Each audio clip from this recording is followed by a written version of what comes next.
دین اسلام سراسر خیرخواہی کا نام ہے، اور تمام انبیاء کرام علیہم الصلاۃ والسلام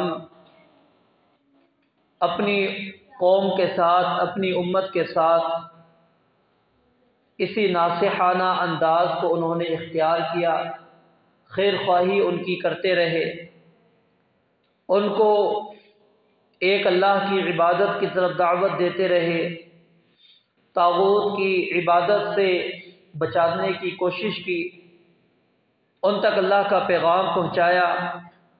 جو قوم کے اندر خرابی دیکھتے تو ان کو بڑے ہی پیارے انداز میں، اچھے انداز میں ان کو سمجھایا کرتے تھے۔ تو دین اسلام خیر خواہی کا درس دیتا ہے، ایک دوسرے کو نصیحت کرنے کا درس دیتا ہے۔ اور جو حدیث مبارکہ میں نے آپ کے سامنے پڑھی، اس کے اندر نبی علیہ الصلوۃ والسلام نے ایک تشبیہ دی ہے ایک مومن کو دوسرے مومن کے ساتھ، اور تشبیہ بھی انتہائی بلیغ ہے کہ اگر آپ غور کریں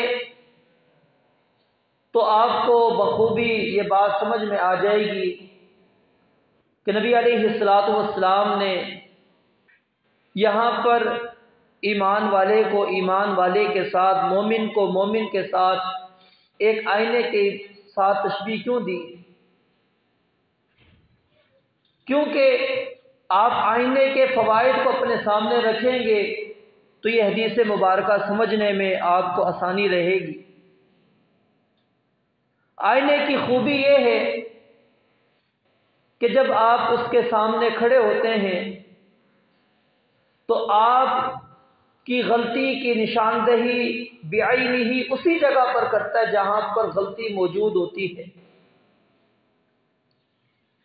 یہ نہیں ہوتا کہ آپ آئینے کے سامنے کھڑے ہو گئے، غلطی آپ کی کوئی اور ہو، کہیں اور جگہ پر عیب موجود ہو، کہیں دوسری جگہ پر داغ دھبا موجود ہو، اور آئینہ آپ کو دوسری جانب دکھا دے۔ نہیں، اس کی پہلی خوبی یہی ہے کہ آپ کو عیب اسی جگہ پر وہ دکھائے گا جہاں پر عیب آپ کا موجود ہے۔ تم گویا کہ ایک مومن دوسرے مومن کو اگر اس کے اندر کوئی عیب دیکھتا ہے، کوئی کوتاہی دیکھتا ہے، کوئی غلطی دیکھتا ہے، تو صرف وہ اسی غلطی کی اسی وقت اس کی اصلاح کی کوشش کرتا ہے، اس کو سمجھانے کی کوشش کرتا ہے، اس کو بیان کرنے کی کوشش کرتا ہے کہ آپ کے اندر یہ غلطی موجود ہے، آپ کے اندر یہ خرابی موجود ہے، یہ داغ ہے، یہ دھبا ہے، جو آپ کی سیرت کو خوبصورتی سے نکال کر، حسن سے نکال کر آپ کو وہ برائی کی طرف لے جائے گا، بدصورتی کی طرف لے جائے گا۔ اور جب آئینہ ہمیں ہمارے عیب کے بارے میں بیان کرتا ہے، کیا کبھی ایسا ہوا ہے کہ اس نے میرے چہرے پر لگے ہوئے داغ کی نشاندہی کی ہو اور میں نے اس آئینے کو توڑ دیا ہو، پھینک دیا ہو اس کو کہ تو میرے چہرے پر، میرا چہرہ ہے، میرے چہرے پر داغ لگا ہوا ہے، کیوں نشاندہی تو نے کی؟ نہیں، بلکہ ہم کیا کرتے ہیں، اس آئینے نے جہاں غلطی کی نشاندہی کی ہوتی ہے اس کا شکریہ ادا کرتے ہوئے اس داغ کو، اس دھبے کو ہٹانے کی کوشش کرتے ہیں۔ تو جب ہمارا مومن مسلمان بھائی اگر ہماری غلطی کے بارے میں جب وہ ہمیں آگاہ کرتا ہے، بتلاتا ہے، تو میرا رویہ اس سے مختلف کیوں ہو جاتا ہے؟ میں کیوں ناراض ہو جاتا ہوں، غصہ کیوں کرتا ہوں کہ ایک مومن نے مجھے آئینہ دکھلایا، مجھے بتلایا کہ آپ کے اندر یہ عیب موجود ہے، آپ کے اندر یہ غلطی موجود ہے، آپ یہاں پر شریعت کے اس عمل کی مخالفت کر رہے ہیں، تو میں ناراض کیوں ہو جاتا ہوں؟ میں قطع تعلقی کیوں کرنا شروع کر دیتا ہوں؟ میں لڑائی جھگڑا کیوں کرتا ہوں؟ میں اس کو برا بھلا کیوں کہتا ہوں؟ نبیوں نے یہی کام کیا تھا، اپنی قوم کو غلطی بتلائی، اور بتلائی بھی بڑی امانت دار۔ انی لکم ناصح امین، میں تمہارا امانت دار خیر خواہ ہوں۔ یہ نہیں ہے کہ جس طرح شیشہ آپ کے سامنے جب شیشے کے سامنے آپ کھڑے ہوتے ہیں وہ آپ کی غلطی کو محفوظ کر لیتا ہو، لوگوں کو جب دوسرا کوئی اس کے سامنے آتا ہو بتلاتا ہو کہ جی یہ اس کے سامنے آپ سے پہلے فلاں شخص آیا تھا، اس کے یہاں دھبے تھے، اب اس نے ہٹا لیا۔ امانت رکھتا ہے شیشہ، آئینہ امانت رکھتا ہے، اس کے عیب کو لوگوں کے سامنے ظاہر نہیں کرتا۔ تو مومن بھی یہی کام کرتا ہے، نبیوں نے بھی یہی کام کیا کہ جب انہوں نے اپنی قوم کو سمجھایا، ان کی خیر خواہی کی، تو خیر خواہی کا جو انداز تھا وہ امانت والا انداز تھا۔ وہ ان کو اکیلے میں سمجھایا کرتے تھے، کیونکہ نصیحت کا ایک مفہوم کیا ہوتا ہے کہ آپ دوسرے کو اکیلے کے اندر سمجھائیں۔ علی اعلان اگر آپ ایک بھائی کے اندر غلطی دیکھتے ہیں، کوتاہی دیکھتے ہیں، اور اس کو علی اعلان کہنا شروع کر دیں، وہ اپنی اصلاح کے بجائے وہ ضد پر آتا ہے، عناد پر آتا ہے، حسد پر آ جاتا ہے، بغض پر آ جاتا ہے، سرکشی پر اتر آتا ہے۔ اور اکثر طور پر ہمارا یہی رویہ ہوتا ہے جو انسان کو گناہ سے نہیں روک پا رہا ہوتا، بلکہ اس گناہ پر اس کو جری اور بہادر مزید کر رہا ہوتا ہے۔ غلطی میں نے بھی کی اور جس کے اندر موجود ہے اس نے بھی غلطی کی ہے۔ یہ نہیں ہے کہ اگر میرا رویہ غلط تھا، میری نشاندہی کا انداز غلط تھا، تو اس کا مطلب یہ نہیں ہے کہ جس کے اندر وہ گناہ موجود ہے وہ انسان سمجھے کہ جی مجھے اس نے اس کے سامنے کیوں بات یہ بیان کی، لہذا میں چھوڑوں گا۔ جیسے وہ غلطی پر، آپ کی غلطی پر وہ اپنی اصلاح کرے گا، اس کو کوئی سمجھائے گا کہ آپ کا انداز صحیح نہیں، کل وہ اس میں احتیاط کرے گا۔ لیکن جو آپ کے اندر عیب موجود ہے، آپ اس کے اوپر مزید پختہ سے پختہ ہوتے چلے جائیں اور کہیں کہ جی میری اس نے بے عزتی کی تھی، یا میرے اس گناہ کے بارے میں سر مجلس اس نے بیان کیا تھا، میں کیسے چھوڑ دوں؟ اس عناد کے اندر ہم آ جاتے ہیں، اس سرکشی کے اندر آ جاتے ہیں، اور کئی مثالیں موجود ہیں اس چیز کی۔ آپ نے بھی اپنی زندگی کے لمحات میں تجربہ کیا ہوگا کہ جب ہم نے انداز ناصحانہ نہیں رکھا، غلطی ہو گئی ہم سے، ہم نے اس کو سمجھایا، لیکن اس نے اپنی غلطی کی اصلاح نہیں کی۔ ٹھیک ہے، تو رویہ میرا غلط تھا، اس کو اپنی تو اصلاح کرنی چاہیے تھی، لیکن نہیں، وہ الٹا کیا ہوتا ہے کہ جی سارے مجلس اس نے میرے گناہ کے بارے میں مجھے ملامت کی، میں کیسے اب اس گناہ کو چھوڑ دوں؟ پھر کچھ شرعی مسائل ایسے ہوتے ہیں، اگر ان کی نشاندہی کر دی جائے کسی سائل کے سوال اس کے جواب دینے کے لیے، تو ہم اپنے اوپر لے کر فوراً آ جاتے ہیں کہ یہ سوال جو سائل نے کیا تھا یہ میرے لیے سوال کیا۔ اگر بھائی آپ کے لیے ہی اس نے سوال کر لیا، پوچھ لیا، آپ کا نام تو نہیں لیا، بتلایا تو نہیں کہ مولوی صاحب یہ فلاں بندہ جو آپ کے سامنے بیٹھا اس کے بارے میں سوال کر رہا ہوں۔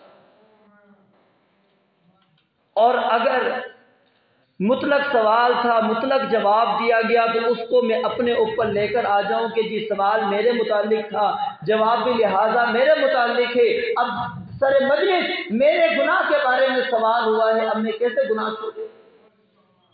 میں اور زیادہ اس پر جری بہادر بن جاتا ہوں، اور یہ عناد اور سرکشی کی طرف مجھے لے جاتی ہے چیز، اور میں سمجھ رہا ہوتا ہوں کہ میری بے عزتی ہوئی، میرے گناہ کے بارے میں سب کو پتہ لگ گیا۔ میرے بھائیوں، اگر آپ اسی طرح اور میں بھی اسی طرح زندگی گزارتا رہا کہ میرے گناہ کو کوئی اگر سر مجلس بیان کر دیتا ہے، میں اپنی اصلاح نہ کروں، اس کا نقصان کس کو ہے؟ مجھے خود ملنے والا۔ میں اپنی دنیا تباہ کر رہا ہوں، اپنی آخرت کو تباہ کر رہا ہوں۔ کل اللہ کے سامنے میں نے کھڑا ہونا ہے، میں نے سوال کا جواب دینا ہے کہ جو اس بغاوت پر جو زندگی میں بسر کر کر آیا، رب کے سامنے میرا کیا جواب ہے؟ کیا یہ عذر، یہ بہانہ میں پیش کر سکتا ہوں رب کے سامنے کہ میرے اس گناہ کے بارے میں سر مجلس تھا، تو لہٰذا میں نے اس لیے اس گناہ کو گناہ ہی سمجھ کے ہوئے اختیار کر کے میں نے رکھا؟ کیا رب کے ہاں اس جواب کے بعد آپ بچ سکتے ہیں؟ تو مومن کا آئینہ ہے، اور آئینہ عیب کو ظاہر کرتا ہے، اور ظاہر کرتا ہے صرف کتنا، جتنا اس کے اندر موجود ہوتا ہے۔ کبھی یہ نہیں ہوتا کہ آئینہ چھوٹے سے عیب کو بڑا کر کے آپ کے سامنے رکھے اور بڑے سے عیب کو چھوٹا سا کر دے آپ کے سامنے۔ تو مومن کا بھی انداز یہی ہونا چاہیے کہ جب ہم اپنے بھائی کی اصلاح کریں، اس کو آئینہ دکھا رہے ہوں، سمجھا رہے ہوں، تو پھر اس کے لیے یہی انداز ہونا چاہیے، جتنا عیب اس کے اندر موجود ہے اتنا ہی عیب اس کے سامنے بیان کیا جائے۔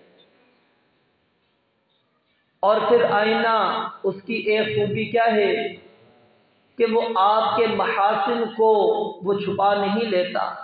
جب عیب کو ظاہر کرتا ہے تو یہ نہیں ہوتا کہ وہ آپ کے محاسن کو چھپا دے، وہ آپ کی خوبیوں کا اظہار کرتا ہے، بیان کرتا ہے، کہاں سے آپ خوبصورت لگ رہے ہیں، کہاں سے آپ اچھے لگ رہے ہیں، وہ محاسن کو بیان کرتا ہے۔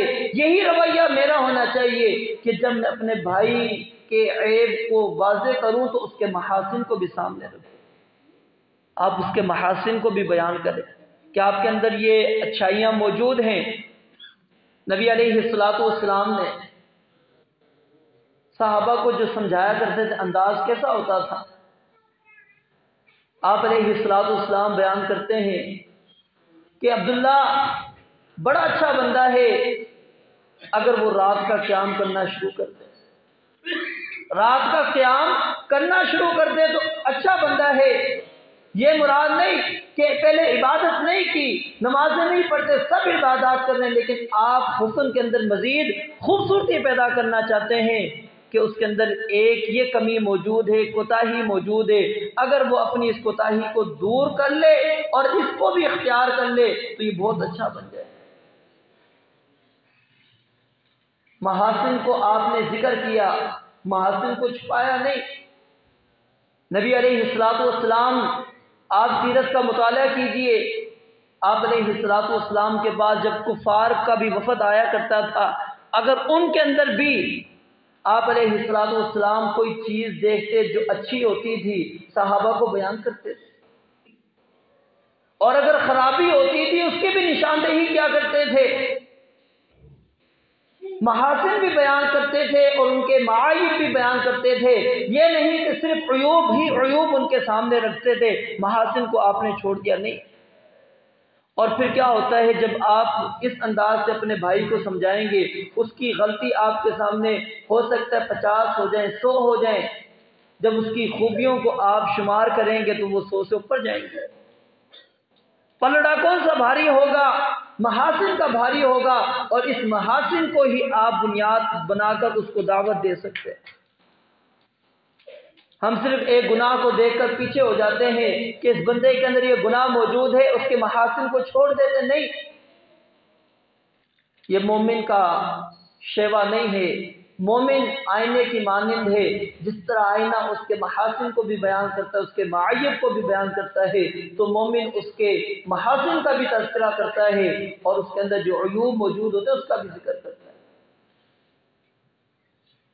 اور اسی طرح آئینے کے اندر ایک اللہ رب العالمین نے جو خوبی رکھی ہے وہ یہ ہے کہ وہ آئینہ اگر اس نے آپ کا عیب بیان کیا، آپ کو انتہائی غصہ چڑھ گیا، غصہ چڑھا، آپ کو ناراض ہو گئے، آپ نے اٹھا کے توڑ دیا آئینہ، کیا وہ ٹوٹنے کے بعد جب ٹکڑوں کی شکل کے اندر ہو جاتا ہے، کیا پھر اس ٹکڑے کو آپ، ایک بڑا تھا اب ٹکڑوں میں ہو گیا، آپ چھوٹا سا ٹکڑا اٹھاتے ہیں، اس کو سامنے رکھیں گے، کیا وہ آپ کو بتلائے گا یا نہیں بتلائے گا؟ بتلائے گا نا۔ آپ کو پھر بھی وہ چھوٹا سا ہے، بیان کرے گا آپ کے اندر کیا محاسن ہے، کیا معائب ہے۔ تو یہی مثال ہے ایک مومن کی کہ جب آپ کسی کو سمجھائیں گے، ہو سکتا ہے اس کے جملے، اس کی باتیں آپ کو توڑ دیں، آپ کو ناراض کر دیں، سخت جملے ہوں اس کے، وہ ناراض بھی ہو سکتا ہے، آپ کو گالی گلوچ بھی دے سکتا ہے، برا بھلا بھی آپ کو کہہ سکتا ہے۔ تو یہ نہیں ہے کہ اب اس نے مجھے گالی دی، مجھے برا بھلا کہا تو میں اب اس کو بیان کرنا ہی چھوڑ دوں۔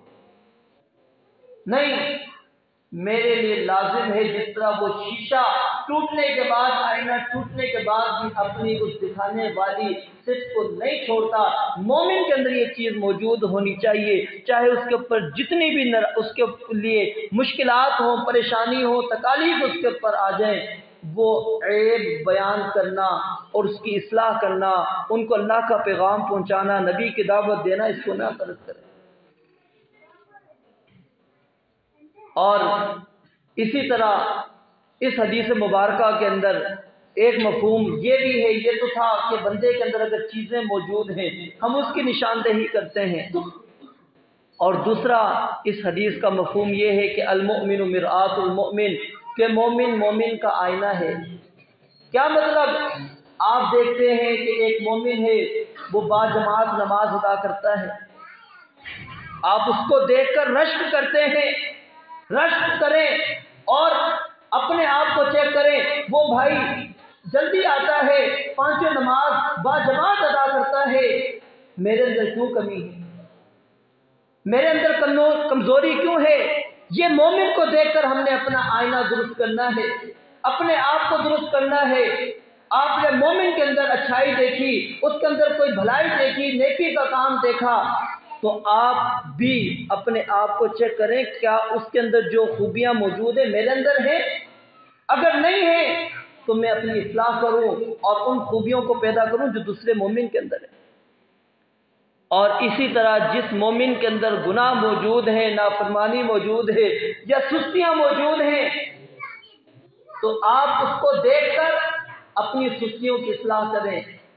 آئینہ کیونکہ آپ کو دکھاتا ہے، آپ فوراً اپنی اصلاح کرتے ہیں۔ مومن کو آپ نے دیکھا، اس نے اس معاملے میں سستی کی، اب آپ کے اندر سستی نہ ہو، آپ اس کو دیکھ کر نصیحت پکڑتے ہوئے اپنی اصلاح کریں۔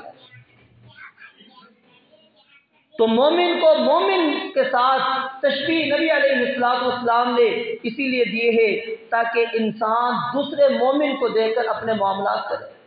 اور نبی علیہ السلام نے کیا فرمایا تھا؟ لا حسد الا فی اثنتین، کہ دو انسان ایسے ہیں کہ جن سے آپ حسد کر سکتے ہیں، رشک کر سکتے ہیں۔ ایک وہ شخص جس کو اللہ تعالیٰ نے مال دیا ہے اور وہ مال بے دریغ اللہ کے راستے میں خرچ کرتا ہے، وہ صبح شام اللہ کے راہ میں خرچ کرتا ہے، غرباء، فقراء، مساکین، جہاں جہاں ضرورت پڑتی ہے وہ خرچ کرتا ہے۔ آپ دیکھتے ہیں کہ یار یہ بندہ ہے، اس کو اللہ نے مال دیا، دولت دی ہے اور یہ مال کو اللہ کی راہ میں خرچ کرتا ہے، کاش میرے پاس بھی ہو، میں بھی اسی طرح اللہ کی راہ میں خرچ کروں۔ اسلام نے اجازت دی۔ آپ دیکھتے ہیں ایک حافظ کو، ایک قاری کو، ایک عالم کو، وہ خوبصورت آواز کے اندر تلاوت قرآن کر رہا ہے، وہ خوبصورت انداز کے اندر آپ کو نصیحت کر رہا ہے، آپ کو وہ دعوت دے رہا ہے، وہ قرآن اور حدیث کو پڑھ کر آپ کے سامنے بیان کر رہا ہے، اس کے عمل کو آپ دیکھ رہے ہیں، تو آپ رشک کرتے ہیں کاش میں بھی ایسا ہو جاؤں۔ آپ نے فرمایا کہ جائز ہے، ویسے حسد جائز نہیں، کیونکہ حسد کے اندر کیا ہوتا ہے؟ جس کے اوپر نعمت ہے آپ اس سے وہ نعمت چھیننا چاہتے ہیں، مجھے ملے یا نہ ملے، میں چاہتا ہوں کہ اس کے پاس یہ نعمت نہ رہے، یہ حسد ہے۔ لیکن رشک اس سے مختلف ہوتا ہے، اگرچہ لفظ حسد ہی استعمال ہوا ہے لیکن رشک وہ الگ چیز ہے۔ اس کے اندر یہ نہیں ہوتا کہ اس بندے کے پاس مال ہے تو اللہ سارا مال اس سے چھین لے، مجھے دے دے پھر میں خرچ کروں گا، نہیں، اس کے پاس بھی رہے، مجھے بھی اللہ دے، میں بھی اسی طرح کروں گا۔ وہ بھی حافظ ہے، عالم ہے، وہ رات کو قیام کرتا ہے، جن کو لوگوں کے سامنے دعوت دیتا ہے، وہ پورا دن رات اسی کام میں مشغول ہوتا ہے، اللہ تو مجھے بھی علم دے تاکہ میں بھی یہ سارے کام کروں۔ آپ نے فرمایا جائز۔